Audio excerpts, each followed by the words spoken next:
Buenas tardes para todos los oyentes de Radio Libertaria. Les saludamos desde Bogotá, Colombia, quien les habla Luis Alberto Villamarín Pulido, y desde Medellín, Colombia, mi coronel eh, Iván González Urán.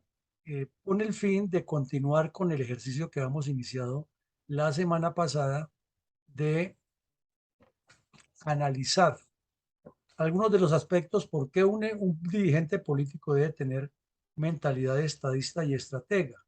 Hicimos un largo recorrido por aspectos filosóficos, conceptuales, y hoy vamos a llevarlo ya a una parte mucho más práctica, pragmática, aterrizada, que es el manejo como tal de lo que es una agrupación política, una campaña política, una actividad política, un programa de gobierno, un programa de trabajo, pero además el manejo interno que le debe dar al partido.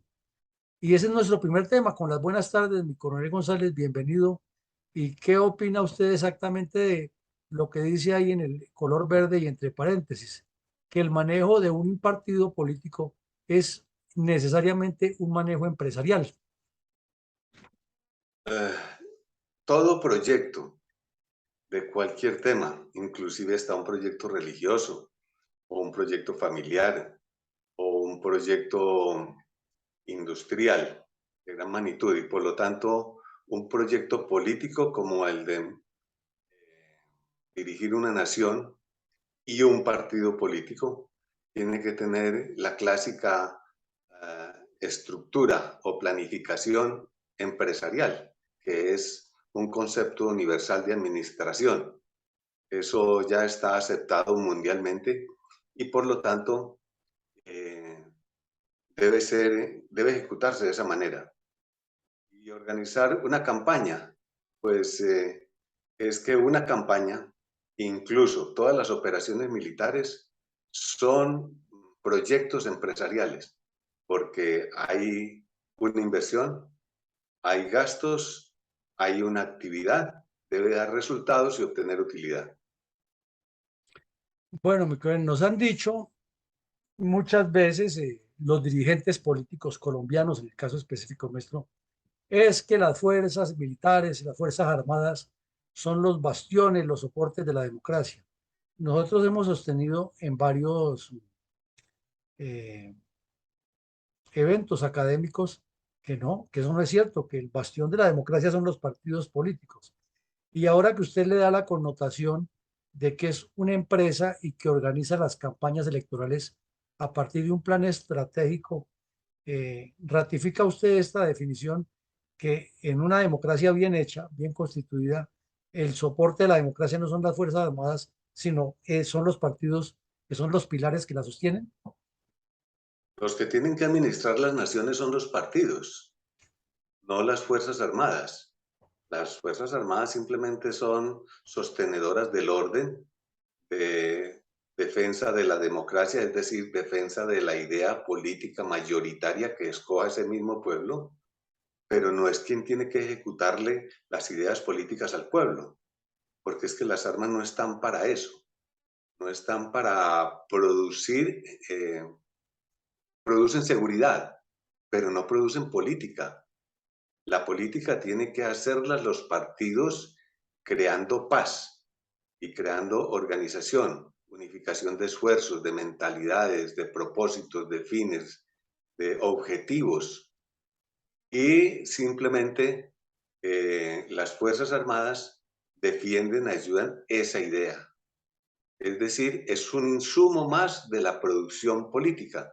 La paz o el uso de las armas es una materia prima para obtener un producto final, que es progreso, desarrollo, calidad de vida y felicidad de un pueblo.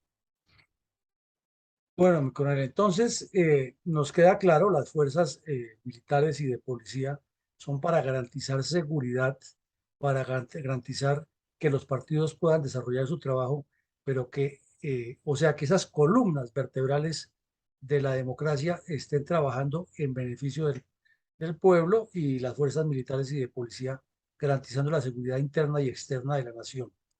Entonces volvemos al tema, es que un partido político que tiene que esa responsabilidad tan grande, como nos la aclara usted y la aclaramos aquí ante los oyentes, que es construir, es diseñar, es orientar la política del manejo del Estado, del manejo de los recursos, de los objetivos nacionales, regionales, municipales, de manejar una ideología clara que una a los copartidarios alrededor de objetivos, de propuestas, de programas de gobierno, de planes de desarrollo. Entonces nos da más la razón todavía que para hacer un manejo de ese nivel, pues tiene que ser esencialmente empresarial, con toda una estructura orgánica. Y a veces hacemos la comparación de que un partido debe tener pues todo los manejo de personal, de inteligencia de mercados, comparándola con el análisis de los potenciales votantes, de operaciones, porque hace lo que está en el segundo punto, campañas electorales a partir de planes estratégicos y manejo de recursos, manejo de relaciones públicas, manejo de sistemas, manejo de bienes, porque también tiene bienes un partido. Entonces, eso nos indica algo y nos pone a cuestionar a donde queremos llegar. Es que el actual gobierno de Colombia ha puesto en su gabinete a muchos neófitos con un tinte muy populista, pero cada vez que salen y dan declaraciones, pues dan a entender que no tienen la menor idea de lo que está. Quiere decir que los partidos en Colombia no se están manejando como empresas. Por supuesto que no. Si un país es una empresa, entonces el partido político que lo gobierna es la gerencia, el administrador, la estructura organizacional que hace que esa empresa funcione y sea productiva. Pero esa empresa desafortunadamente a veces se vuelve burocrática, macrocefálica y con un gigantismo directivo, muchos caciques y pocos indios, acostumbramos decir coloquialmente. Y, y entonces deja de ser funcional. La verdad es que el sistema organizacional más efectivo, funcional, pragmático, más aceitado y más rápido es el simple sistema, y ya probado durante muchos años, casi que miles de años, el del Estado Mayor, de una fuerza militar, porque una fuerza militar también es una empresa. Entonces tiene sus clásicos departamentos de 1, 2, 3, 4, 5, etcétera, que pues las personas que que no son conocedoras de la organización militar y su funcionamiento, pues no la entenderán, pero están basados en lo que usted acaba de decir. Tiene un personal, tiene un departamento, que es el departamento 1, el departamento 2, que es el de la información, que es vital, el departamento 3 en el Estado Mayor, que es la operación, y así sucesivamente. Los estados, lógicamente, pueden organizar muchos ministerios, porque los ministerios son el Estado Mayor de la Nación, pero no llegar al exceso. Quizá de pronto por cosas muy vitales y fundamentales, por ejemplo, la salud o la educación. Bueno, hay muchos esenciales que llamamos, como la salud, entonces debe haber un ministerio, pero eso es básicamente la salud, es el cuidado del ser humano, porque es la salud del ser humano, entonces eso es el departamento de personal que tiene esa funcionalidad. No esperamos que un partido político organice su administración empresarial de la nación exactamente como el militar, pero lo estamos exponiendo aquí para que los políticos con intenciones de formación de estrategas y estadistas comprendan, entiendan y tengan claro lo que es, y ojalá hasta les sirva para que organicen sus empresas, sus industrias, sus negocios particulares y privados que les da para vivir. Pues mi coronel, aquí viene, usted está tocando, llegando a un punto medular de lo que queremos enfocar. El partido ya entendimos clarito, no nos puede quedar la menor duda, que no es una montonera de gente, sino que es una empresa que debe tener una organización en todos los niveles. Y resulta que el partido ya en el ejercicio de la política tiene dos tareas esenciales, comparado a, como decía Napoleón Bonaparte, en la paz prepararse para la guerra y en la guerra llevar los soldados a la victoria. Aquí lo traducimos de otra manera. En el periodo preelectoral y electoral, organizar la campaña y en la campaña ganar, para luego gobernar con éxito de tal manera que se recicle el proceso. Entonces, la semana pasada tocábamos, usted fue muy insistente en la necesidad de que esos estrategas estadistas se estén actualizando con educación. Eh, ¿Es posible hacer un plan estratégico sin cuadros, mejor, del partido estando formado, sin formarse como estadistas, estrategas, o las posibilidades de fracaso son todas? Pues sí se puede organizar, pero lógicamente que resultaría fatal, muy mal, porque es que, eh, como usted lo decía, las dos componentes o los dos fines fundamentales es planear y ejecutar. Ahí está todo. Como lo decía Napoleón, pues en sus palabras y en su manera de ser y de pensar. Pero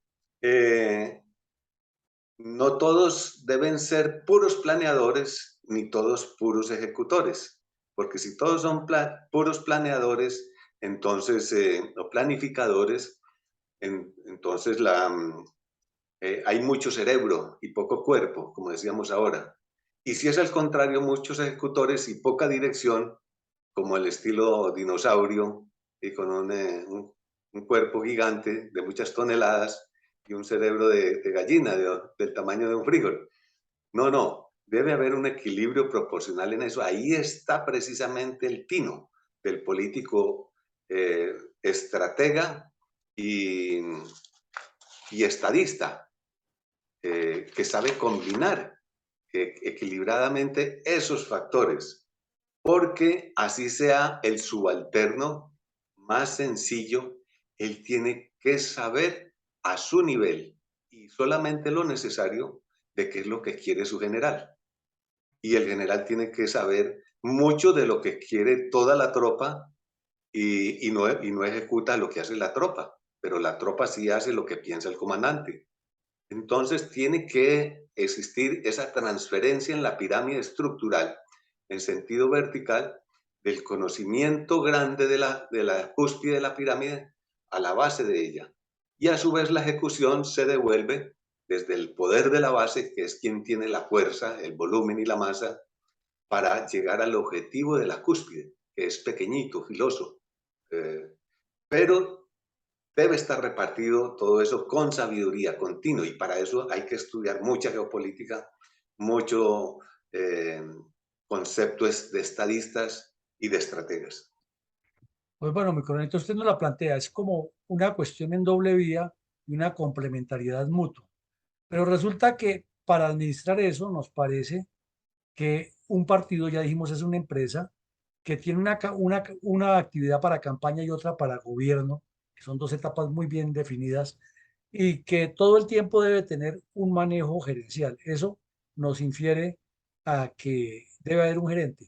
¿Cómo visualiza usted, cómo eh, define al gerente de un partido político en una realidad tan compleja como la de Colombia? ¿Cuál sería ese perfil que usted le daría a ese dirigente político, a ese gerente? Es que una de las cosas que ese gerente tiene que adoctrinar, hacer pensar a toda la estructura organizacional es que eso no es rígido, no es una pirámide absolutamente quieta, estática, como las pirámides egipcias construidas en piedra para 3000 años y ahí siguen en la misma forma, tamaño y dimensión. No, no, eso tiene que ser flexible. Cuando esté en el proceso de planear, es decir, en la campaña, tiene que dar prioridades a unos conceptos que son propios de esa etapa. Y después cuando pase a la ejecución que estábamos diciendo, es decir, el gobierno que usted acaba de mencionar, a la etapa de gobierno, entonces ya es de otra manera y tiene que saber en qué cantidad y calidad tiene que ser esa información, esa flexibilidad para que la pirámide no sea ni excesivamente horizontalizada una cúspide muy roma y baja, que digamos sería en la etapa de planeación, y para que después llegue a una pirámide más verticalizada, con una cúspide más filosa y más elevada, para que funcione de acuerdo a la etapa de la ejecución, o sea, la del gobierno. ¿Que cuánto es? No podemos decirlo. Estos solamente son conceptos aleatorios, genéricos, que es precisamente el tino, el talante y el talento del líder o de los líderes, a cada uno en su nivel, porque cada uno tiene que ser un líder en su nivel, en su estrato de la pirámide. La pirámide está construida bajo estratos, como si fueran las rocas que se van amontonando unas sobre otras. ¿Cuál es esa proporcionalidad? Es un poco difícil y digamos, muchos dirán, ah, bueno, es que teóricamente y analíticamente y académicamente es muy fácil decirlo. Sí, por supuesto.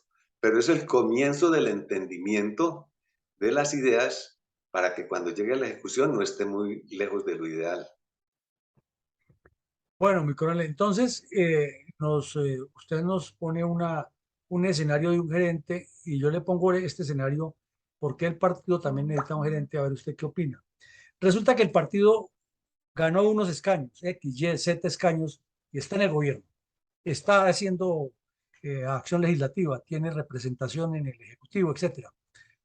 Pero nos parece desde esta óptica que no basta con que esas personas lo hagan bien para que el partido tenga garantizado que en la próxima elección vuelve a conseguir un buen espacio o ganar las elecciones, sino que debe tener una tarea permanente de gerencia, de manejo, de estrategia, de control de la militancia, de presencia permanente, de educación permanente a su militancia para que esto funcione. O, ¿O no sería ese el camino? Es esta industria, esta empresa, este proyecto, este negocio, es una maquinaria muy aceitada, de mucha precisión, desde la delicadeza de un reloj mecánico suizo que marcha con toda exactitud hasta unas pesadas máquinas que diríamos son unos gigantes tecnológicos, como todo tipo de maquinaria grande, grúas de un gran puerto marítimo, bueno, maquinaria que construye carreteras y todas esas cosas, eh, aparatos de mucha fuerza, pero tiene que estar constantemente cuidándose, haciendo mantenimiento preventivo, mantenimiento correctivo, preventivo para evitar los males, correctivo cuando se ha presentado y no es mayor, y hasta recuperativo cuando ha sido de destrucción máxima, como el caso de una guerra o de un conflicto o de un desorden nacional interno muy grande. Tiene que estar preparado para todo eso. Como lo decía Napoleón, prepararse para las cosas del futuro o de lo que va a venir y después acomodarse a todo eso. Pero no se puede detener con educación, con capacitación, con adoctrinamiento, con difusión de ideas, con suministro de recursos económicos, financieros, materiales, tecnológicos, constantemente, porque hay muchas personas que dependemos del funcionamiento de esas máquinas. Millones de toneladas de alimentos constantes que tienen que circular, producirse, energía eléctrica, de todos los tipos de energías, y así sucesivamente.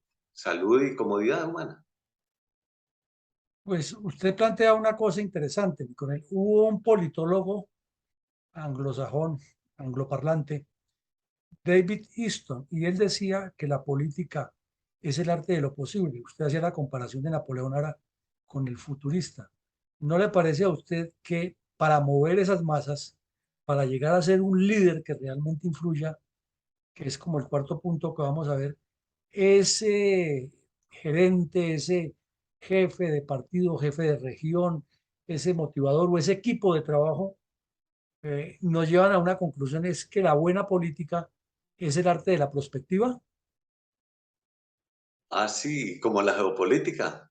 Sí, así, la geopolítica es casi que ver el futuro, casi que adivinarlo. Pero hay una cosa muy importante en esa adivinación. Tiene que ser una adivinación posible, factible, conducente, aceptable, que no sea un puente a la luna, ni un tren volador, ni nada de esas cosas. No, tiene que ser algo sensato. Y especialmente debe ser algo donde no es el líder el que dice yo quiero que ustedes hagan esto Ujú. o yo obligo a hacer esto. No, es el pueblo el que dice lo que quiere, lo que necesita. Necesitamos agua potable, porque es que este país, todo el agua no es potable, es sucia, nos enferma. Bueno, hay que comenzar entonces por esa necesidad. Necesitamos carreteras, entonces centrémonos en carreteras. Porque la necesidad básica es que quien más sabe la necesidad esencial de la nación es la misma gente de la nación. Y no ponerle proyectos fantásticos, ni teóricos, ni imaginarios, ni felicidades utópicas, ni nada de esas cosas. Porque es que hay un principio fundamental que no se puede evitar. Ningún gobernante puede obligar a todo un pueblo a hacer lo que ese pueblo no quiere. Y todo pueblo debe exigir que su gobernante lo guíe a lo que el pueblo quiere. Entonces, es muy sencillo. Pregunte qué se hace, qué se quiere y vamos a poner el esfuerzo en lo que la gente quiere. Y cuando la gente quiere, lo logra. Pues aquí viene un tema muy interesante. Ayer en la fundación hicimos un ejercicio muy enriquecedor, que fue mirar una comparación análoga entre algunas de las ah, acciones de Genghis Khan para llegar a ser tan famoso guerrero mongol. Y sin entrar en la parte armada ni de los combates, eh, una de las conclusiones que sacaron todos los panelistas y los participantes es que el buen gerente, el buen líder, el buen manejador de masas, el buen administrador de un partido, tiene que tener algo que usted lo vislumbró en sus definiciones anteriores, y es que debe leer el entorno, debe interpretar lo que hay, debe entender qué es lo que la gente necesita y no lo que él quiere que se haga, pero fuera de eso, que se acomode a los objetivos grandes de una nación. O sea, debe venir de un plan estratégico, tener un manejo gerencial, tener un manejo empresarial. Es así, mi coronel. Esa es su función. Como decíamos ahora, el soldado de la base de la pirámide entiende la idea de su general y sabe qué le corresponde a él y trabaja en ese sentido, en esa dirección. Pero el que está dirigiendo tiene que entender lo que usted está diciendo, la idea, la necesidad, el concepto fundamental de esa nación, de ese pueblo, de a dónde quiere ir, cómo quiere vivir, en dónde quiere estar y qué necesita para obtener esos deseos de buena organización, de tener seguridad, protección, de aprovechar adecuadamente los recursos naturales, sacarles, tener buenas relaciones con sus vecinos para poderles vender lo que ellos necesitan y a él le sobra, y comprar lo que él necesita y sus vecinos tienen, y así todo, pero que está en el nivel máximo, en la altura máxima, porque él tiene que ver el horizonte más lejano y más amplio desde su cúspide de la pirámide para tener esa alerta situacional y saber leer todo ese entorno. El que no tenga esa disposición y no tenga esa capacidad, es mejor que no intente ni siquiera por la fuerza ser un líder, porque estaría, es más bien, causando un daño y desaprovechando una oportunidad. Bueno, y como aquí queremos es presentar lo que no se debe hacer, o sea, dijéramos, el liderazgo negativo, usted nos lo plantea muy bien, que si la persona tiene que llegar a ser consciente que una cosa es que él crea que tiene la condición y que quiere hacerlo, y otra cosa es que realmente lo puede hacer y lo sepa hacer. Entonces nos queda que el punto 4 es que mueva las masas, pero no con populismo. Y entonces, para que no sea con populismo, tiene que ser una persona que argumenta.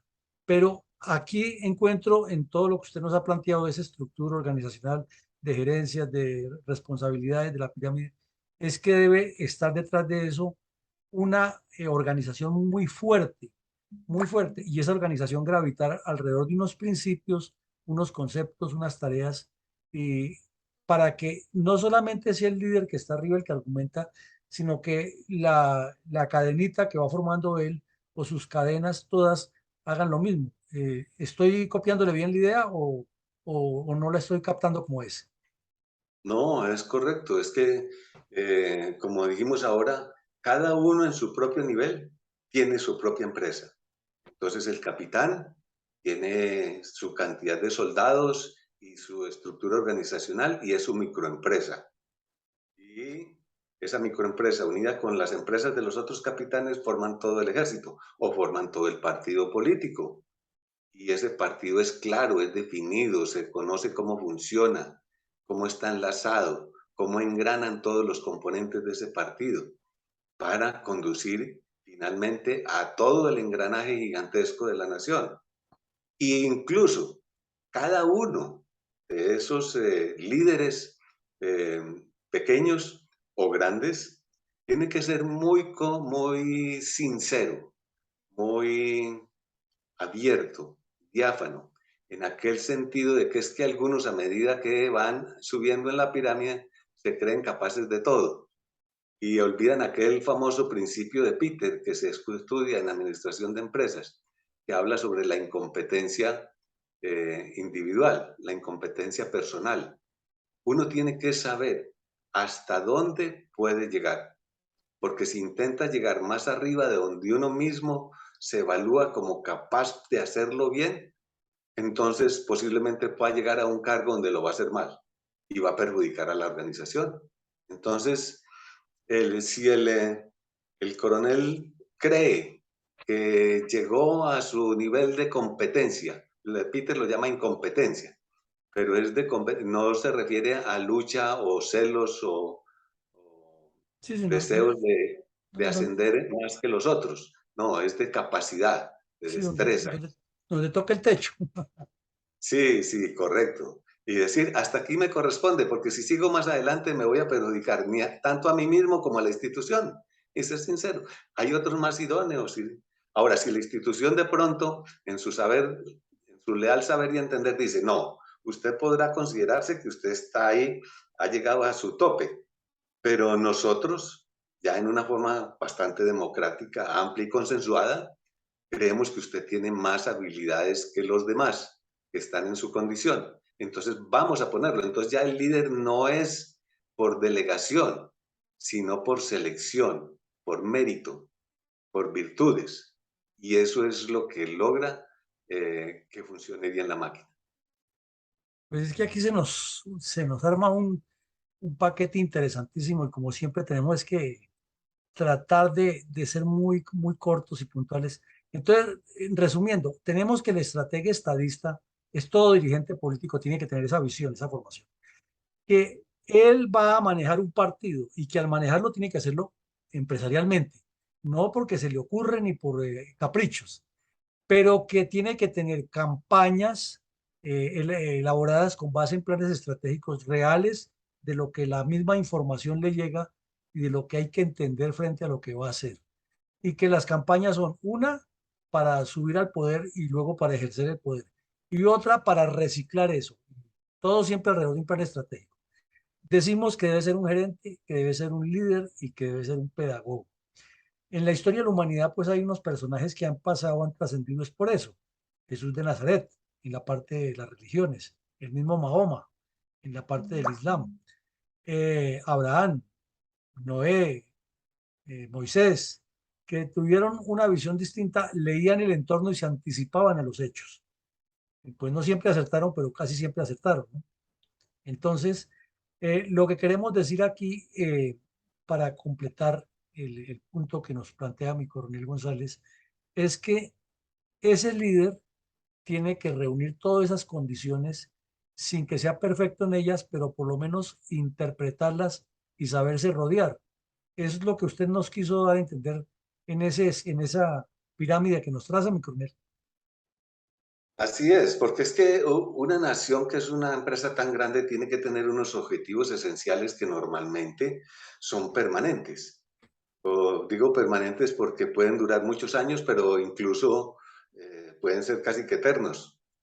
Y estar enfocada constantemente en esos objetivos, que no pueden cambiarse de buenas a primeras, como suele decirse. Y unos objetivos que son cambiantes o flotantes, que son temporales. Por ejemplo, un objetivo esencial permanente es la paz, la tranquilidad y la seguridad externa y interna. Por eso las Fuerzas Armadas normalmente son instituciones muy constantes, fluctúan y lógicamente evolucionan y cambian, pero no con mucha facilidad, sino de acuerdo a la circunstancia exacta del momento, en lo que más se pueda. Y pues no puede decirse, no, es que acaban de colocar de comandante general o el director del partido máximo tal, va a poner una serie de ideas nuevas y novedosas que prácticamente va a echar a perder todo lo que se ha construido durante muchos años. No, no, eso no puede tratarse de esa manera.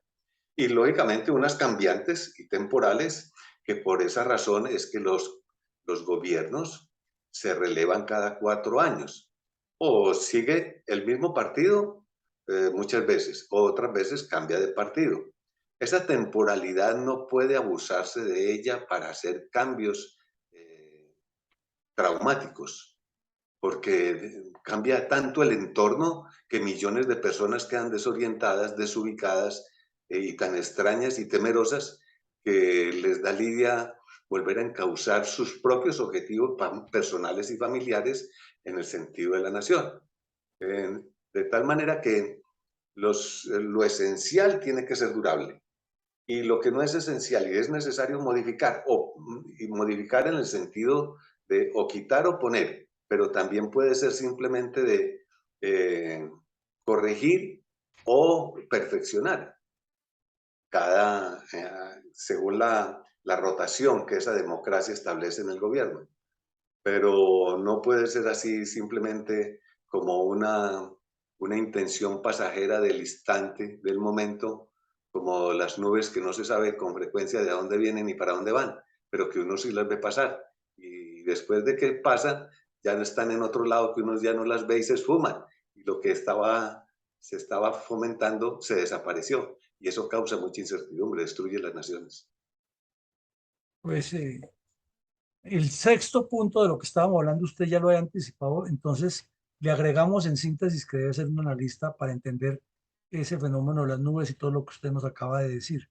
O sea, volvemos a repetir, debe ser un empresario, debe ser gerente, debe ser líder como tal, debe ser pedagogo para saber transmitir ideas. Y aquí le agregamos otro, un analista, un hombre que interpreta, que lee los escenarios, que escucha lo que le dicen, que revisa los informes, que coteja. Pero llegamos al séptimo punto de este ejercicio académico tan interesante que estamos haciendo, que es el último para cerrar ya, y dice, como dándole un puntillazo final, es que debe ser una persona con objetivos a partir de una autoeducación continuada. O sea, no es solamente que esté metido en el argumento, en el cuento, en el enfrentamiento, que tenga condiciones para gerenciar, para liderar, que sea pedagogo, sino que el mundo le va exigiendo actualizarse. Es así, mi coronel.